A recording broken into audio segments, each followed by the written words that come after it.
Welcome to the Dig Endurance Podcast, where we are all about digging deep and discovering the power of emotional resilience. I'm Aaron, and I'm joined by my brother, Sean. As endurance athletes and business owners, we have learned a thing or two about facing and overcoming adversity. We are here to share inspiring stories from our guests that will help you to find that inner strength when you feel like you are running on empty. Are you ready? Let's dig in. Well, welcome everyone to the Dig Podcast today. We're super excited.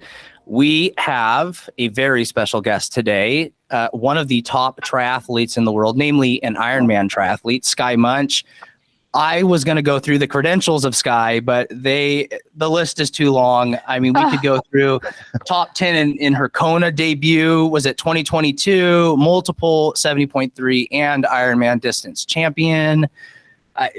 It's everything. And also a, let's see, what's the degrees at accounting? An accountant. Yeah, a master's degree in tax accounting. I don't know if anyone's impressed by that. Okay. Well, yeah, but from one of the top accounting schools in the country, we might add. So nothing to to skirt over. So before we get going, one quick question: how long ago did you finish your workout? Well, I got home an hour ago from a 3-hour ride, but then I had plans to make a pretty decent lunch. I'm trying to eat better during the day. I find it's really easy to skip a good lunch when you're just training all the time. So yeah, I went straight into lunch and then showered, and now I'm here. Awesome. Cool. Yeah. Well, we're glad you're here. So we went over what we do here at Dig. We really like to hit the mental health aspect of everything, whether it's performance-based or just your daily life-based. And the thought behind having you as a top Ironman triathlete is we want to hear from you, not just the performance side, but we want to hear what happens mentally, when you have a really good race and then 6 weeks later, you're hit by a car or you're in a bike crash or you have a terrible day. We want to hear the process from switching from a career in the accounting world to a very intense Ironman world. And I think we'll just start at the beginning from graduating college and kind of just go from there and we'll hit, whatever you think would be pertinent to our audience. Yeah. I mean, just, your backstory, your history, I guess, from the time, I guess, you're in college, you've got your kind of career minded and you kind of launch. Can you take us through, I guess, starting your career, and then I guess what is your story that led you to that transition, whether it's intentional or not, that took you to Ironman? And if if it makes sense to throw in any challenges or things along the way with that transition, we'd love to hear any and all of that. Yeah, I mean, college was a huge and I'm very proud of my college experience, I guess you could say. I paid for all of my schooling on my own, which at the beginning of it all, it seemed quite challenging. But you mentioned top accounting school. I went to BYU, which is a private religious school. So it's very doable if you work really hard to pay tuition without going into debt. I mean, I still had to work really hard. It's a lot when you're 18 years old to think about, for sure. I need to have thousands of dollars saved to pay my tuition. But that was one of my really big goals. At the time, I didn't necessarily know I wanted to also try to be in accounting and get into one of the most competitive programs in the country. But the beginning of college was okay, I'm going to work really hard. I'm going to be really disciplined and I'm going to pay for all of this. I don't want to get any student loans, whatever I could do. And it was just kind of piecing together how that was going to work for me. And then I decided accounting was the route for me. Just fell in love with those entry-level accounting courses, and it was fun. So, all right, interesting. I'm sure so many people can relate now. I love numbers. Side note: our dad was in this office. He's been a lifetime accountant, and both Aaron and I kind of entered here as pre-accountants. We both dabbled our way in and dabbled our way out. So. Well, I mean, I just like the numbers aspect of it. It combined two things I really loved. I loved math and numbers, and then I loved the appeal of the business world and being a businesswoman and stuff like that. So it just kind of all meshed together in accounting. And so then that really became my focus, and it was a big challenge for me, right? Like I'm hustling, working like a couple jobs at a time, getting my schooling done, making sure I'm getting good grades so that I can, get into the master's program after, just getting my undergrad and all that. So I guess what I really proved to myself during that time period is that I can really do things that are difficult and seem challenging. Like I can find a pathway to accomplish my goals.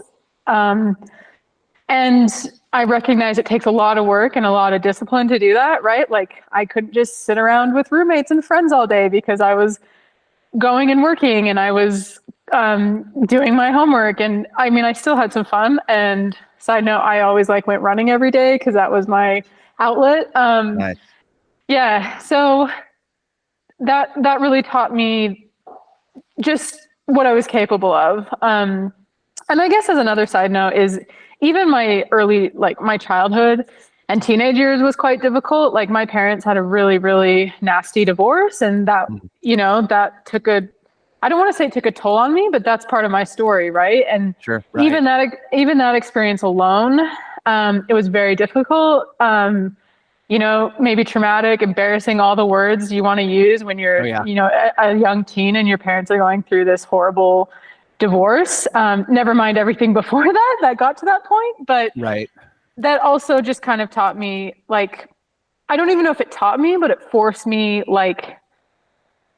I have to be tough, right? Like it's almost a bit like survival mode, and not in a bad way, but you just find a way to move forward. You're able to adapt, even at exactly. Yep. I mean, I had to, right? I had to. If you don't mind me, kind of digging on that a little bit, did the divorce, was that during college? Was that before college? No, I was 12. You were young, real young. Okay, yeah. But very aware of what was going on and experienced it. Gotcha. So. Yeah, and it was kind of a life-changing thing. I mean, after that point we moved countries, and I'm in middle school, so I'm moving from Canada to the US and completely starting over. So it was quite it was good, and it's all good now, but for a while there it was quite challenging as a 12, 13-year-old, just adapting to all that. We use the word adapting. So it was again. We love that word. It's just okay, well, now here I am, and I'm going to figure out, I'm going to make new friends and all these things. I mean, I know moving's not, people move all the time, but with a divorce on top of that, it's kind of your entire support system as you knew it is now okay, what is my support system? Okay, well, it's not really my dad's family anymore. It's my mom's family. Okay, good. And it's, you just figure it out. Yeah. So we have some experience with that. Yeah, for not sure. our own family, but I mean, I've been through a divorce myself, and I can understand the stresses involved. It's very difficult. And then we work with a lot of families. Our company that we do together is called Forward Family Services, and we work with a lot of families on the spectrum and also with other mental health challenges. And we have quite a few situations with divorce and helping families to navigate even the impact that has on behavioral, challenges and things. So it is, I think trauma is the right word. It is not an easy thing, especially at a young age. So at all levels, for sure. We love working with it. I mean, it's the best. Yeah, it's a you guys very seem rewarding awesome. job. I'm sure. And it's so cool that you guys are in a position that you can help people in those tough situations, because life's hard for everyone, but it's it takes a certain amount of stability and confidence to be able to help other people. So that's the goal. And it's funny because you actually used our key phrase, not to be too cheesy here, but our company's called Forward Family Services, and our whole mantra is keep moving forward. That's literally, that's the whole thing. It's just, hey, keep moving forward. And that's really all you can do. Find a way forward, find a way to adapt, and, don't stay stuck where you're at. It's been rewarding. Coaching endurance athletes and then doing this as a career. It's both sides of the, you know what I mean? It's so rewarding at the end of every day. I love it. Anyways, please continue. Continue on. Yeah. Okay. So now we wanted to hear about my transition to triathlon. Yeah. Okay. So I graduated school. Well, so I did my first triathlon when I was in college. It was 2010. I borrowed a friend's bike. So I got a taste of that, and it was just fun, right? Like I already was in love with running and sport and pushing myself physically and mentally. But obviously I was very focused on starting my career in accounting. I had a job lined up with Ernst & Young as soon as I graduated. So I started that, and that was fun. It was great having a real job and like making real money and all that. So, but running and triathlon was always like my fun passion and my real passion, right? Obviously. But it's funny because one time I went on a blind date with a guy, and he's like, "So what do you do for fun besides swim, bike, and run?" And I was like, "What do you mean? Like that is the fun." Nothing else. That is the fun. That. Swim, bike, and run is life. And eat. Yes, and eat. Yeah. So I guess I just like to challenge. I think I'm continually learning about myself, right? Like we're always evolving. It never ends, I'm realizing. And I like to feel challenged and passionate about what I'm doing. And I just kind of lost the challenge and desire in accounting. And sitting at a desk can be very, very difficult. And, not necessarily, I was an employee, right? Like I was subject to deadlines and subject to office politics and subject to what's like when you should be working and, just hours and metrics and things like that. And it wasn't necessarily anything that I cared about anymore. So triathlon kind of just was there. And I wasn't like some amazing Ironman age group athlete. Like I literally only did these local little races, but I just had this feeling, I'd watch Kona on NBC and see Chrissy Wellington running down the Queen K. And I just had this feeling like, I think I can do that. Like for whatever reason, I just thought I could do that if I applied myself and got a coach and everything. So I got into triathlon at the level I'm at now because I wanted a new challenge, and I guess in a way I wanted to do something that I really wanted to do because, going to school and getting a job and all that, yes, I wanted to do that. And yes, I'm glad I did that, but it's kind of just the like easy way, honestly. I mean, I don't discount like going to school, getting a master's degree and working right. Busy season. That is all hard stuff, but it's actually like very accepted, and parents can go to bed at night knowing their kid has a great job. It's the path most traveled, basically. Exactly. And I wanted the path of most resistance, and so triathlon is kind of what offered that to me. Oh yeah, that makes sense. Cool. That's awesome. Okay, so take us. I did a little research. Okay, I know we're in like 2015 time frame somewhat. Mm-hmm. So either or, whatever you're doing, at some point you had to have made some like a decision, right? Where you're like, okay, I'm Ironman is right. Like for me, you mentioned NBC, same exact story. I've shared my story on here with the alcohol and the history of addiction years ago. The show came on, and it was a Jan Frodeno era. Well, he's still there. Yes, he is still there. Anyways, it came on. They're like, oh, it's the Ironman World Championship. It's this. And I was sitting there just like, oh my gosh, this is right. And so my wife, she just laughed her head off. She's like, are you listening? I literally called my dad and I was like, can I borrow $900? Yes. And he's like, yeah, here you go. Boom, done. Signed up. Like, and the race wasn't even halfway done. My Ironman Santa Rosa was signed up. I was maybe 280 pounds at the time. Amazing. So anyways, long story short, I get it, but that was it, right? That was the fire. So at what point were you just like, yep, we're gonna transition. Like, this is it. This is what I'm doing. And how did you mentally handle that? Because I know going from a career with that background and that much work, switching into an entirely different career, especially to where you're at now, that there had to be some serious dark times or some challenges. Well, I felt a bit crazy doing it, right? Like, I'm like, I just worked so hard for this degree and this job, and I'm really just going to give it up. But I just knew that I had to, So I think I made the decision. I knew what the answer was, right? But it took me a while. I think the decision is the easy part. Taking action is the hard part. Oh yeah. So I knew what I needed to do. I knew what I wanted to do. And I think the day that I realized, like, I can sit and think about this and have all the warm, fuzzy feelings, and this can just go on for years. And is only going to change the second I get up from my desk and go talk to my boss and make a move. Like, I have to do this. This is on me if I'm going to change my life. So, and it took me a while, right? Which is kind of funny because I'm a pretty like gutsy person and not afraid, but it was, yeah, one day I was like, okay, 1, 2, 3. Literally, I think I counted down in my head at my desk. I'm like, I'm going to go talk to my boss, get up and go. Because my first step was hiring a coach. I knew the 2 things I needed to do was hire a coach and go part-time at my job so that I could pay for, I could still pay for everything, but also have time to train. So it was just as soon as I was kind of like, okay, this is never going to change. No one's going to do this for me. I have to do this. And even switching from full-time to part-time is a big deal. I mean, that's, I have 2 questions real quick. Did you soundboard any of this off of your parents, friends, or anything before you like made this decision at all? Or I did a lot of it internally, but I did have a friend at work who, like we'd chat all the time when you're working at a desk job.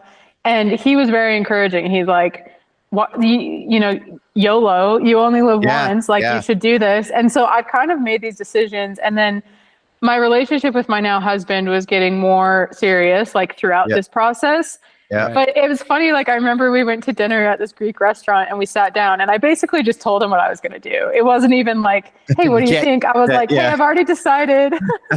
And he was like totally supportive. Okay. Wait, but Skye, when you're saying your decision here, the decision obviously is to go into this like full-blown training. Are we talking like in your head, you're mentally thinking, hey, I'm going to be one of the top 10 Kona. Yes. That was in your head. So it's like, if I'm doing this, I'm going to be the best at what I'm doing. When I got a coach and I went part-time, it wasn't like, oh, I want to see if I can go pro. I was going pro and I was going to be good, but I didn't realize how hard that was going to be, but that was what was in my head. Okay. I think based on what you just shared with your friend and your husband, I just have to give some credit. Like, I feel like the typical experience for people going through something like this is to almost get some instant words of discouragement from somewhere, or from someone saying like, hey, you're kind of crazy here, or hey, this is the safer thing, or hey, what are you thinking here? And that's pretty cool that you actually had a friend and that your husband were actually like, hey, go for it. I feel like I feel like in a lot of situations like this, you have people that kind of play the safe thing. They're like, no, let me bring you back down to earth. And I think that's pretty cool that they encouraged you. I think that's actually really neat. That's good. No, that is a good point. But I think also like a lot of people who know me well, so like my mom or my siblings or for other close friends. There's no point in trying to discourage you. Exactly. And here's the other thing is that like, I think this is an important factor, is that I had been independent financially and everything for so many years. Like, it's not up to anyone else what I do. Like, that is the freedom in being completely independent. So it was like, I wish we could pull up, like, what was it? What's the race? Was with Sarah? Was it Sarah True was it Germany? Oh, Frankfurt. Yeah. Yeah. I mean, you would know the way she thinks by watching that race. Like, you would just it's just, you're like, okay, she's going, don't get in the way. Gotcha. Don't get in the way. So let's hear it then. All right. So you're in, you're going to be the best, right? We know where you're at now. Well, hold on. So you went to your boss. How did he talk going part-time? How'd that conversation go? Just real quick. So I walked in the office. I want to hear the downs. Yeah. So I walked in the office and was just like, hey, do you have a minute? And he's like, you're not quitting on me, are you? Because I was like a high performer. And I said, no, I'm not quitting, but I do want to go part-time. I just really want to explore this professional triathlon thing. And of course, like, triathlon is not NFL football. Like, people don't understand it. And you mentioned like, oh, it's great, people were supportive. Everyone was supportive of me, but I definitely heard like whisperings or feedback, or you could just tell when people were like, what is she doing? Like, I don't understand why you would, like, you're on this career path. You're actually, relatively new in our podcast line here. This is, I think, number 6 or so. Yeah. But we started with our story and the first episode, and very similar. I was sharing my story, and for me, it was about the time when I decided to, launch my own business for the first time. Yeah. Very, very, very similar. It's not quite discouragement, but it's like you said, it's like kind of the whispering and the behind the, what you thinking? Do you think it's almost like the doubt a little bit and kind of the shade a little, but it's not like direct. Yeah. I always say, like, your own self-belief is really all that matters, because like, those other people, they don't have to sleep in your body. They don't have to be in your head. Like I knew in my gut that I had to do this. Like It's not their path. It's not their path. Exactly. Yeah. So, and that's probably part of why I didn't talk a lot to everyone. Like I talked to people. Oh, it didn't really matter what anyone else thought. Like if I'm going to go for this, I'm just going to do it. And I'm not discounting like mentors or, feedback and talking things through, but like, you don't need to talk to everyone about it. They follow your Instagram now. At the end of the day, I mean, yeah, you take the feedback, you talk to people that, you trust and care about, which you did. But ultimately it's like, I think you said it best. You make the decision in the end. I mean, and live with the consequences. Yeah, so. that's it. Yeah. So cool. Right. So you told him, he said, you're not quitting on me. And you said, no, I want to go part-time. Just like, I need to go part-time so I can really explore this. Like, I just really feel strongly about this. And he was supportive. I agreed to, I think it was like beginning of February at the time, which was right at the beginning of a busy season. Tax deadlines are March 15th, April 15th. So I agreed to stay on full-time until April 1st. Just because timing, like I was already on all these engagements. And then was it May 1st? I think it was May 1st because I started with my coach April 1st. But anyway, I got through busy season and then I went part-time. Gotcha. Yeah. And then I stayed part-time at EY for almost a year. And then I ended up, between all that time, I ended up getting married and was able, like health insurance and these things, I was able to get on my husband's health insurance. So there was just some more security that was added by getting married. Yeah.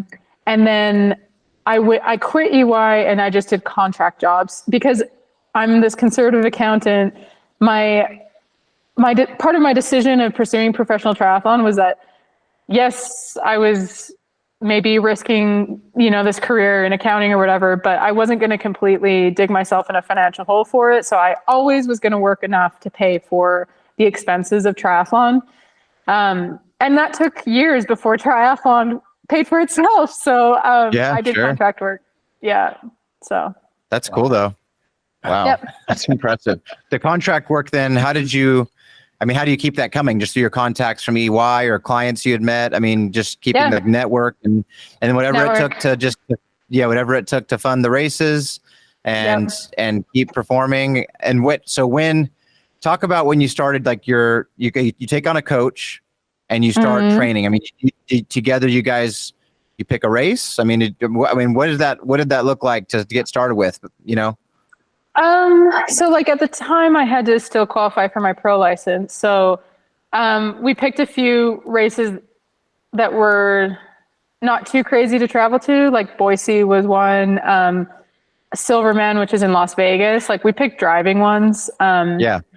And ones that I could qualify for my pro license at. So that's really what we did, is just focus on races, where I could get my pro license. And it was a really fun start. I had a squad I trained with, worked on the little things like transitions and all that. and when you started, did you underestimate the process? Is it what you expected? Did you start thriving right away? I mean, like, what did that look like for you? I think I felt like I was thriving right away. It was just this whole new exciting adventure that I really, like I said, had no idea what I was getting into, and ignorance is bliss sometimes. So that first year that I was part-time and I was working to get my pro license, so that's 2015, I raced age group that year and I won like everything as an age grouper. So I was pretty pumped, right? Like, wow. And then like I won the overall, not just my age group, like not against pros, but in overall age grouper. So I was like, those times do creep into the pros times though. Sometimes they do. That's true. Yeah. I don't know if mine did, but I was just like, oh wow, I'm pretty good at this. Like, it was very affirming for me. Like, okay, I've made the right choice. And I would say that the rude awakening was when I did my first pro race. And not that I was demoralized, but that is when I realized, oh, like I'm actually really, really slow, and this is going to take a lot of work. But it was motivating for me because I'm like, okay, well, look how far I can go. Look how fast these women are going. I just have to figure out how to go that fast. If they can do it, I can do it too, huh? Yeah. Yeah. So let's talk more about that. So you're seeing the potential now past where you're already at with the age group stuff, right? Once you're at the front like that, it's kind of like, okay, here's the pros. What kind of barriers were you hitting in that transition? Like what was really pushing you back where you're just like, yeah, I don't know about this. I mean, what were the times when you were down, and how did you deal with it? I don't think I really hit like a downtime. I mean, obviously the first race where I just got my butt completely kicked and I was like, whoa, this is hard. This is harder than I think. Maybe technically that was a downtime, but I really used it as motivation and encouragement. So I just took it and I was like, okay, this is where I'm at. I have to respect where I'm at and I'm going to work to be better. And I would say the first real downtime came after working at it for 2 or 3 years, and I still wasn't performing where I thought I should have been. And there's a whole variety of reasons for why that probably was. But I guess I was just like, you know what? I saw myself doing way better than this. I'm not performing where I want to be. Like, do I have it in me to be that good? Maybe this was it. Maybe it's better just to, go back to work or something. And not that I was really, really down on myself, but just trying to be realistic as well. Right. And then I guess I found, I guess I just still felt like I had more in me. Like I had those thoughts of like, maybe I'm not good enough, but then I was like, no, I feel like I have more to give to this. So then it was just a matter of finding the next pathway to get to where I wanted to go. I'm eating all this up right now. I love this because an hour before hopping on this call, Sean coaches me for running. He does Ironmans and I've done them. I've done a half, 6 hours, by the way. Hey, halves are the best. Really slow. But anyway, my goal right now is I really want to qualify for Boston in 2025. I love running. You mentioned running, your BYU days. I've always loved running. That's like that's my real thing that I zero in on. Year and a half ago, I got a terrible sports hernia. It's the worst thing ever to have, by the way. Do not get one. Stay far away. I've never been injured. And so literally what you just described is what my thought process has been like the last year and a half. I'm not going where I want to go. I've tried working with, some certain coaches and doing some things. Is this it? Should I go somewhere else? Am I hanging the hat a little bit? And then, talking with Sean and then getting a new, mobility and strength coach. It was like, hey, we can probably figure this out. So I did a half marathon last year, and long story short, broke an hour 30, which for me is fast.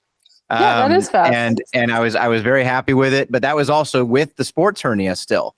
So it kind of like bolstered the realization that was like, hey, this isn't the end.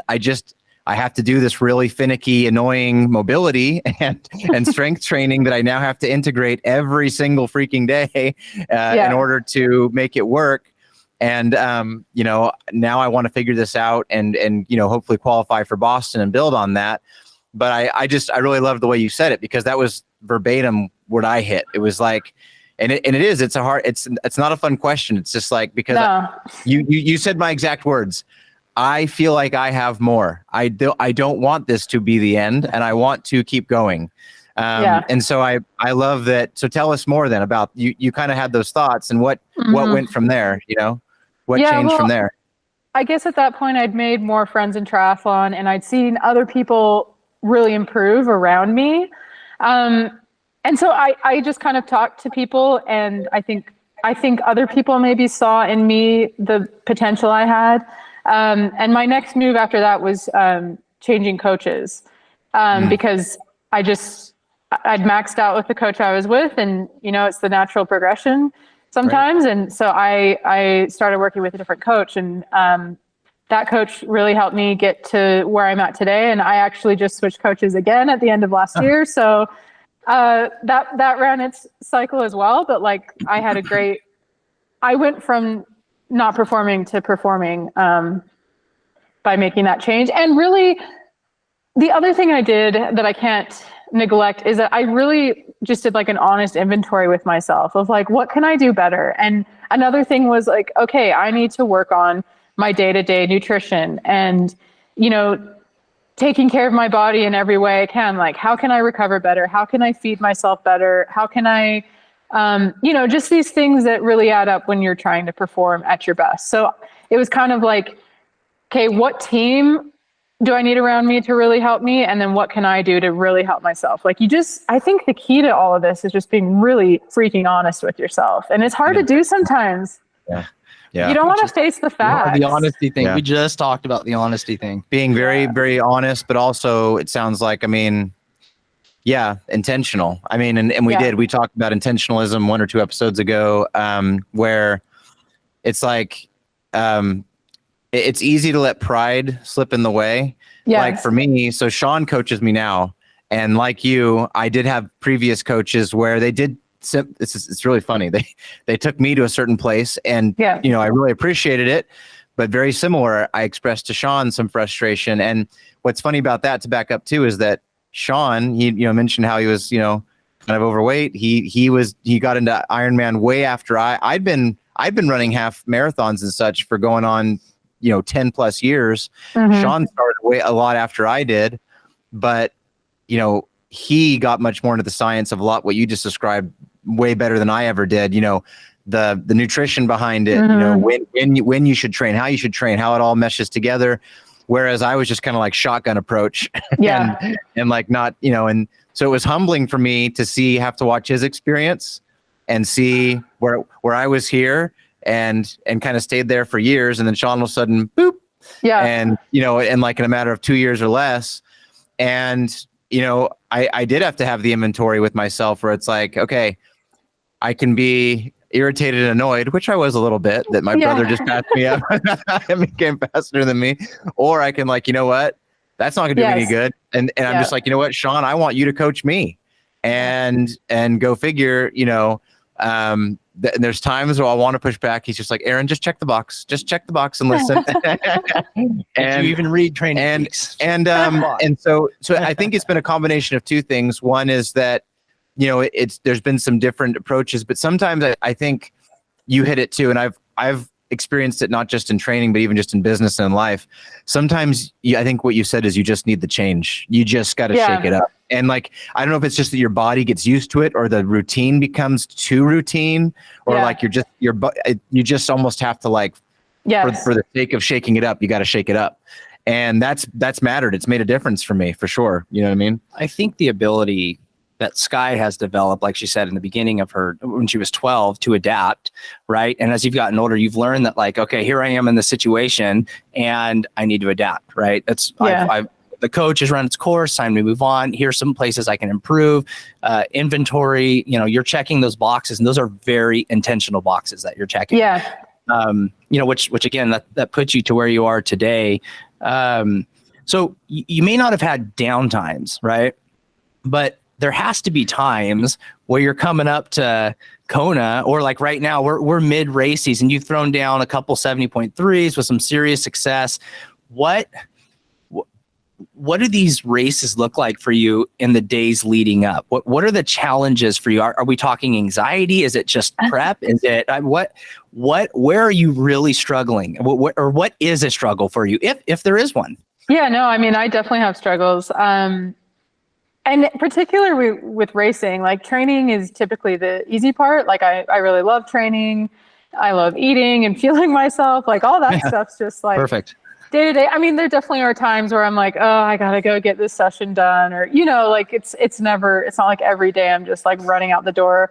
Particularly in the winter. Winter is a huge struggle for me if I'm here back at home. Yeah, Utah. I don't know. We're spoiled in California in that regard. Yes, you are. It can be very mentally dragging. But in terms of racing, I think my challenge, and this is something I've been trying to really shift mentally, it's hard not to get like nervous and annoyed with kind of all the things you have to do to race. I mean, even just traveling to race is a huge effort. Like, okay, I got to pack my bike. I got to pack all the things. And then I got to drag it all to the airport. And then I got to drag it all to my rental car and then drag it all to the Airbnb. And then I got to pack my bike, unpack my bike. So it's just like, and I'm not complaining. I choose to do this, but it's a whole thing. Yeah. Sometimes it's kind of like, it's easy to mentally just kind of be like, oh, I'm sick of doing this. I've done this so many times. And And then there's the element of like sitting around waiting for the race to start and being nervous about it, you know, like the night before and the hours of race morning before the race starts can be just like, they can just really get at me sometimes because I just want the race to start. So I've honestly, I acknowledge that, like I realized that was happening to me, and I'm like, I'm giving too much energy to being like annoyed with this whole process, and I just need to enjoy it and not stress. Like, it's a race. How many of these have I done? It's just race morning, and the race is going to start, and I'm going to swim, and I'm going to bike, and I'm going to run. And so I think just recognizing that for myself and then just trying to get a grip of it. And I did way better at Chattanooga than I did in St. George. And not that I was in just like this mental hole before every race, but it's just easy to kind of let things bug you.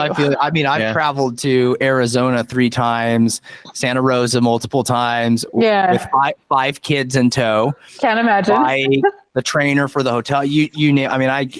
Packing is its own thing before the race is even like in your thought process, right? I got to a point where I haven't really locked down the total mental like perfection, you know, where you hit the run and you're really struggling. That's still a challenge for me. I'm off racing. I just had surgery on my hip labrum last week. Fun. So there's no running for 6 months. Ironman Texas in April, 1 year away. That's the goal. But nice. I've taken the mental approach of very similar to you is, someone was asking me the other day, they're like, what do you do when you're there, you're about to swim? And I'm like, you know what? I pick a seed that's like 10 seconds faster than me. I go up there, I sit there, put the water in the goggles. I put the goggles on and I just stare. I'm like, you're going to go swimming. There's nothing in it. Once you're in the water, 30 seconds in, like your brain just shifts into that. Right. Yeah. You're just the train, like you're just going to start going and going and going. And I kind of find that loneliness to be kind of I really like it. It's funny you mentioned really loneliness because I actually think a lot about like my competitors and even all the age groupers out there. And I gain a lot of comfort and strength thinking about how we're all going through this same thing together, but also very much alone in our own heads. So I think about that all the time. Like Meredith Kessler is a great example. And I tell her this every time we race together. I'm like, she's been at like 70 start lines or something crazy, probably more. I have no idea, but it's just like this insane number of Ironmans she's done. And I'm like, I take so much inspiration that you've done this so many times and you're still doing it. And, you know, it's just part of the process. I think in the sub 7, sub 8, they put a screenshot up with Meredith Kessler she has like 4 or 5 of the top 10, you know, Ironman times of all times. I'm like, dude, she's amazing. So let's take it one step further now. So I get that you are, you know, thinking about the competitors and you're enjoying it, but let's take it the next step, right? Let's be a little more realistic here. Oh, sorry. Can you hear me? Yeah, I can hear you. My dog's just barking, so I don't. Oh no, that's good. That's good.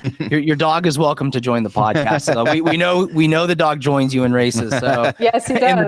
In the Tesla. Yeah. So anyway, you're generally speaking, you're at the front. So those friendly kind of like motivational feelings of age groupers and other people have got to turn into I'm first, second, or third, and there is between these 5 women, there's like a 3-minute gap total between. I mean, where's your brain at?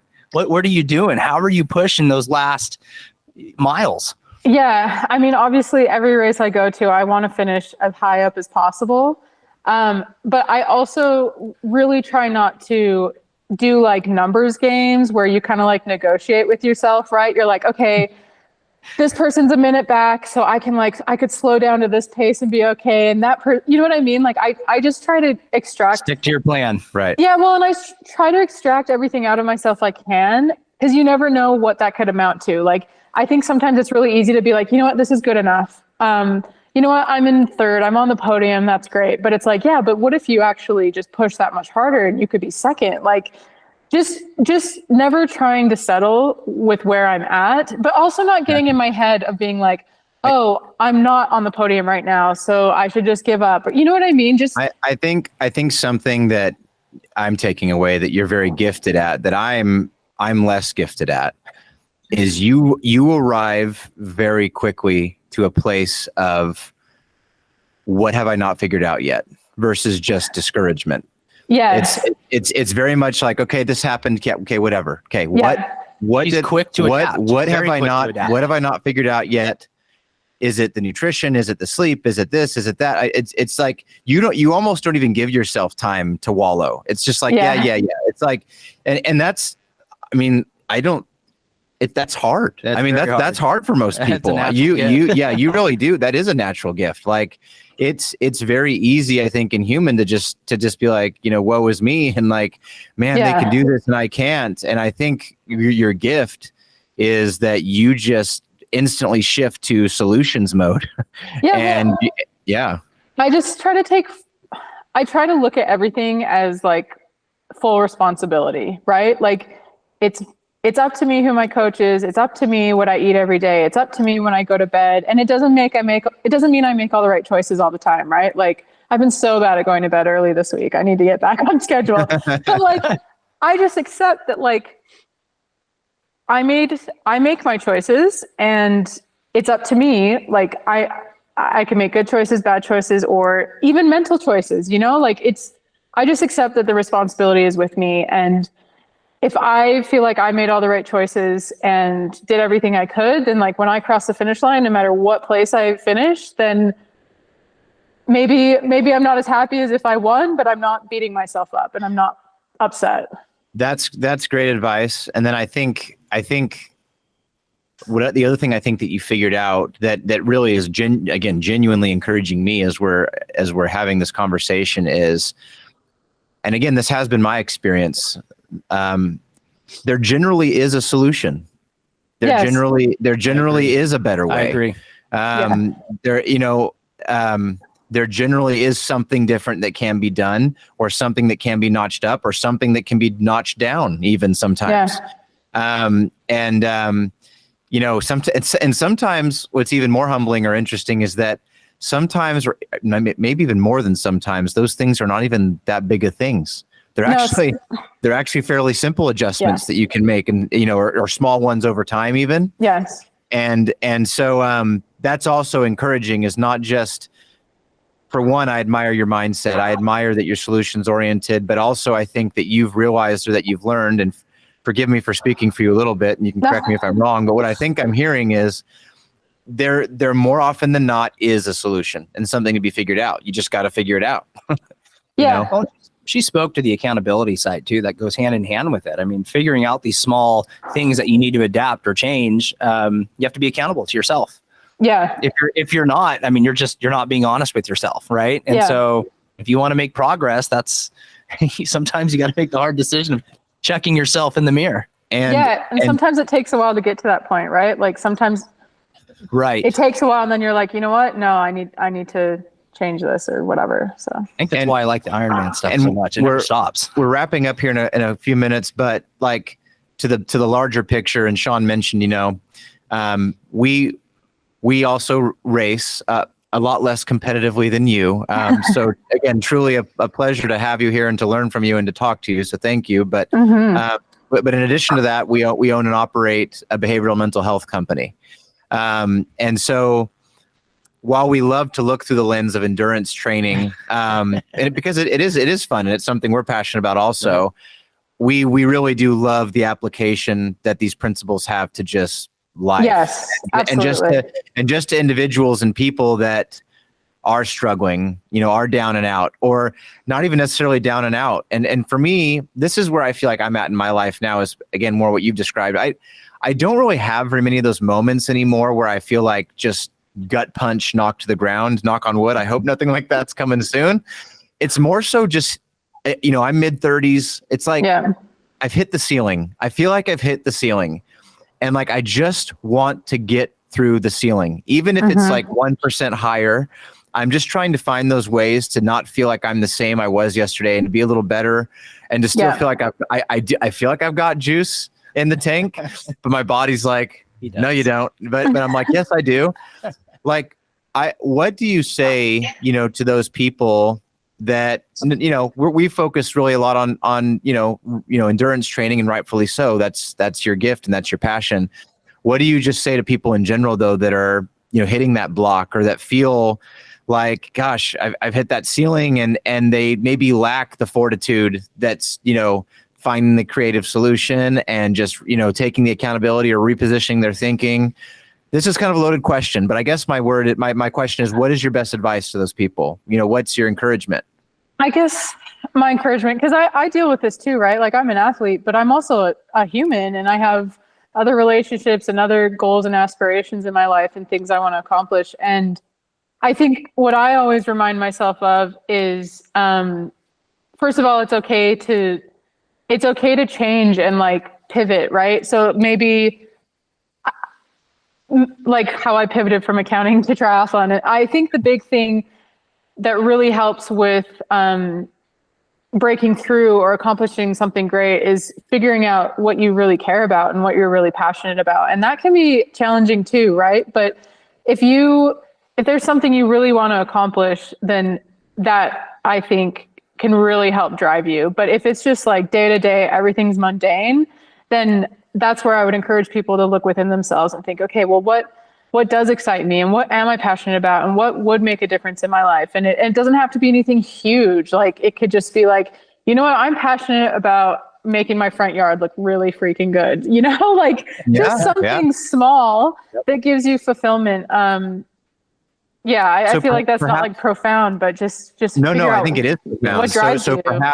Perhaps if you're hitting that ceiling, maybe re-examine where it is you're at in the first place. Like, are you even spending your time? And this goes to your story.